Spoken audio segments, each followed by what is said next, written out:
Welcome to the Exposer. So many are wondering what's going on with Mariam Mola. She's disappeared off social media. People want to know if her book sales have done well.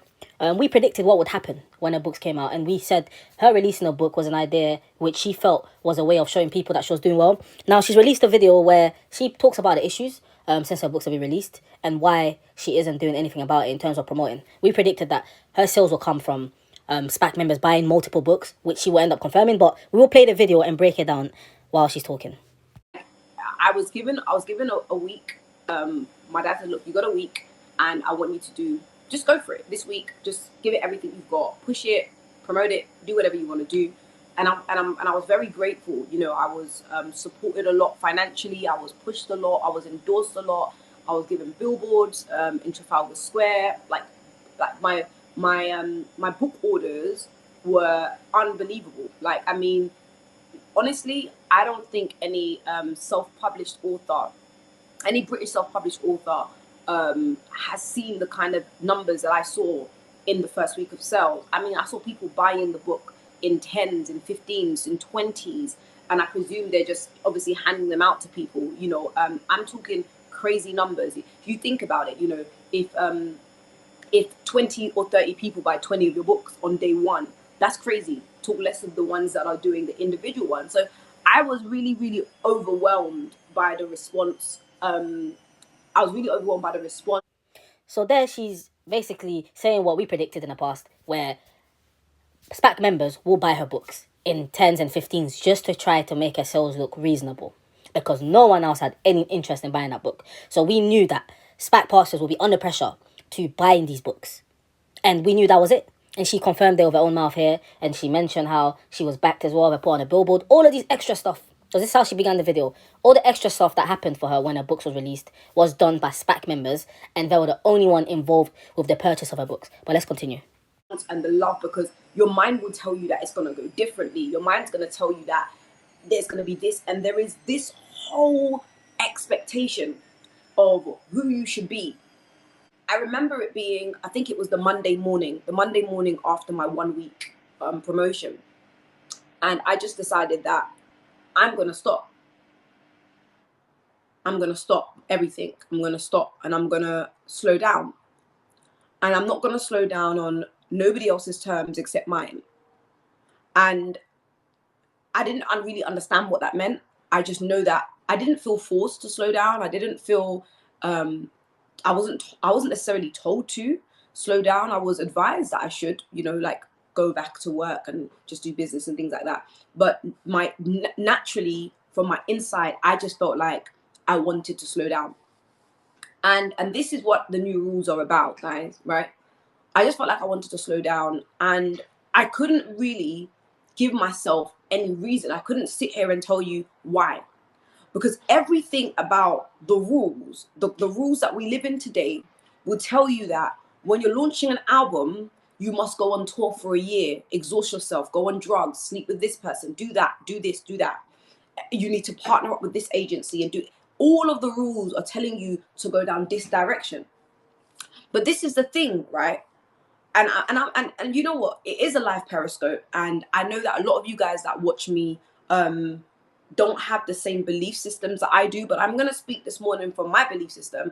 As you guys know, that I'm a pastor, you know, and primarily that's what came to me first. It was, okay, what are you going to do now? What are you going to do now?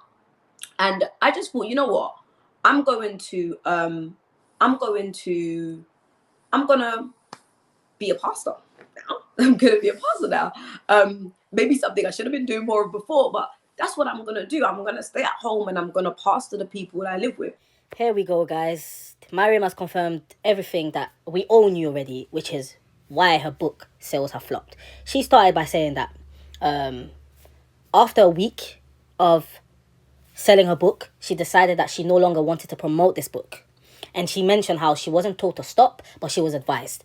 So you can understand it how you want to understand it. But to me, it sounds like people higher up told her, you know what, no point wasting any more time. You need to go back to doing what you're doing. She used the term pastor. She said that she wasn't going to follow anyone's rules and anything like that because she felt like she didn't want to be pressured to do something.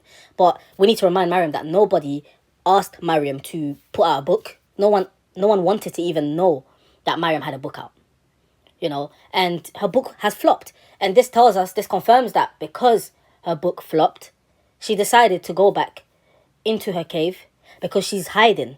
She stopped going on social media. She stopped promoting this book.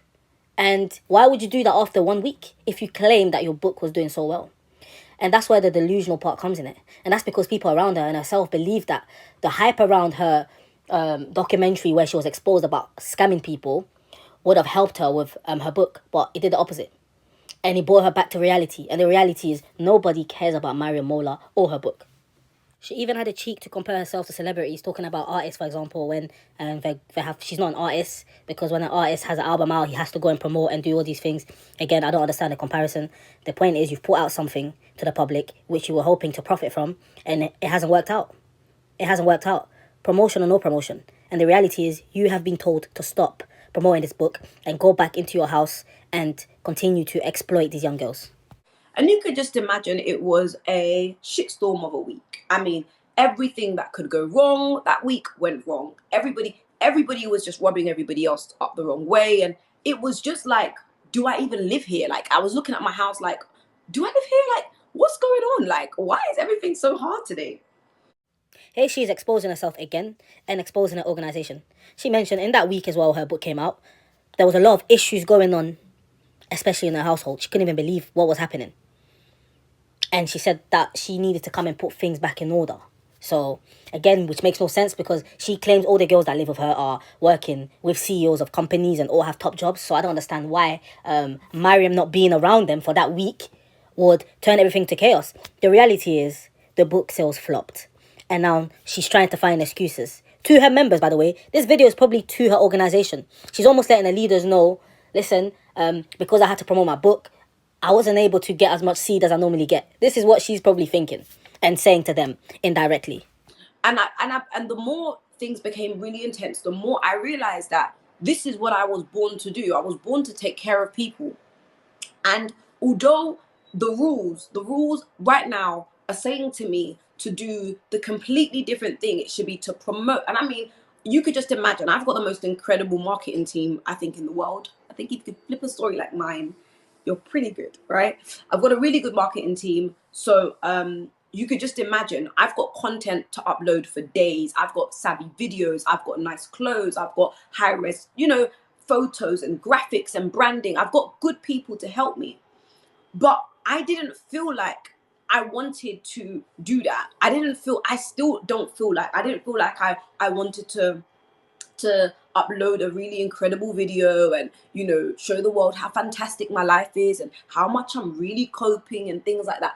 I just felt that I wanted to reserve my strength. So there again, she's exposing the fact that things were intense, and she said this made her realize that this is what she was born to do, take care of people, which again, so much contradictions, because these girls who you're there to take care of, you claimed are all in their mid-20s, some even 30-year-old, some are your age, and all have great jobs. So how exactly are you taking care of them? She meant to say she realized that she was born for people to take care of her. Because her house, her clothes, her shoes, everything comes from people's money. And everybody knows that. She's also claimed she's got the best marketing team in the world. And she said that she could be, she's got all the clothes, she's got a graphic designer, she's got all these people, she's got a great team who can push her. But let's remind Mariam Mola that she used this team to push her and her book did not sell. Her reputation hasn't been improved. If anything, it's getting worse by the minute.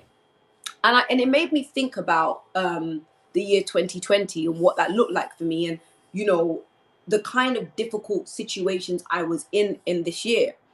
People, what they love to do is they love to kind of evaluate your life for you, right? They love to evaluate your rights for your life for you.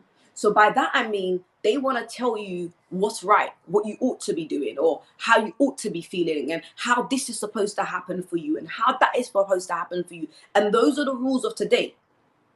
People begin to tell you how you ought to be feeling, how you ought to live your life. And I just thought to myself, no. So it doesn't matter. I'm not a musician. I'm not an artist. I'm neither of those things, right? So therefore, when I put something out on the market, I don't have to promote. I don't have to exhaust myself the way the world would exhaust themselves in doing so many things. I don't have to exhaust myself running up and down, begging people to buy my book. I don't have to do that. Why? Because it's a seed. I don't have to run up and down trying to please so many people. She begins again by saying 2020 was a difficult year for her. And things never planned out the way it was meant to plan out for her. Which is what SPAC Nation promote all the time, pretending that things are great. So this is almost someone crying out for help, in a way. This woman has been exposing the organization for a very long time, indirectly. She really needs help. She really needs help. She said a lot of things there as well. She said a whole lot of nothing. But part of the thing that she did say is that she doesn't have to go and beg anyone to buy a book. Again, that line there reminds everybody that she is very hurt at the fact that her books flopped. She's offended by it because she keeps repeating it. And she used that same line again of she is not an artist, so she doesn't need to promote her stuff. When her and her whole organization promoted this book for almost a whole month, as soon as a documentary about her came out, she decided to launch this. Well, she decided that she was going to release her book. And she had a whole organization promoting this book every single day. Mariam was promoting this. Mariam paid, or should we say SPAC Nation paid a lot of websites, Nigerian websites, to promote this book. They paid for a book to be put on a billboard in central London. All of this was promotion. So we don't want to hear now you telling us that you don't want to promote this book anymore. It's okay to admit that it hasn't worked out. Just like every single business that this lady has done and every single business that her leader, Toby, has done also. But we have to look at it from a different point of view and to say that this is a cry out for help. Because she could have kept this information private. But the fact that she wants people to know this is because she doesn't think people are smart enough and educated enough to understand what she's saying. Because her whole plan was to do this video to act and pretend like her book done well, and now she doesn't even care about it. Now she's moving on to something else. But no, we've picked up on everything, and she continues to expose herself and this organization. And that's again proof of another bit of business gone down the drain. All these members at SPAC who spent the money buying this book multiple times, done it for no reason, because the lady herself has given up.